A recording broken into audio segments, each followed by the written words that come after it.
Dieu dit, sans la rédemption de Jésus, les hommes auraient vécu à jamais dans le péché et seraient devenus à jamais les rejetons du péché, les descendants des démons.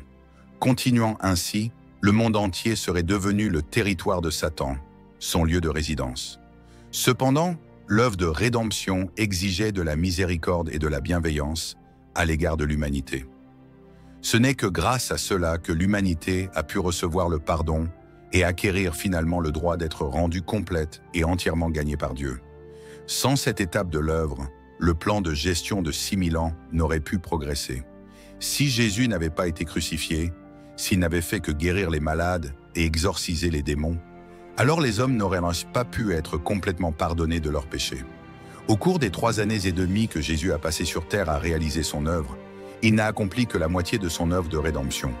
Ensuite, en étant cloué sur la croix et en prenant l'apparence de la chair pécheresse, en étant livré au mal, il a accompli l'œuvre de crucifixion et maîtrisé le destin de l'humanité.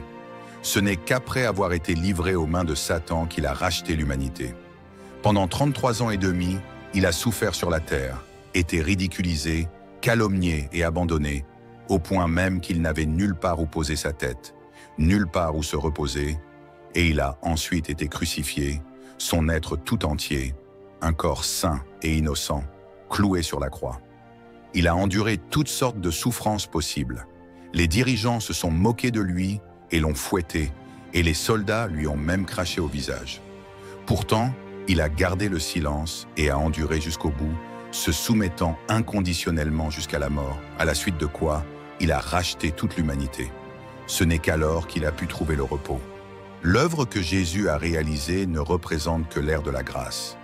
Elle ne représente pas l'ère de la loi, ni n'est-elle un substitut de l'œuvre des derniers jours. C'est l'essence de l'œuvre de Jésus à l'ère de la grâce, la deuxième ère que l'humanité a traversée, l'ère de la rédemption.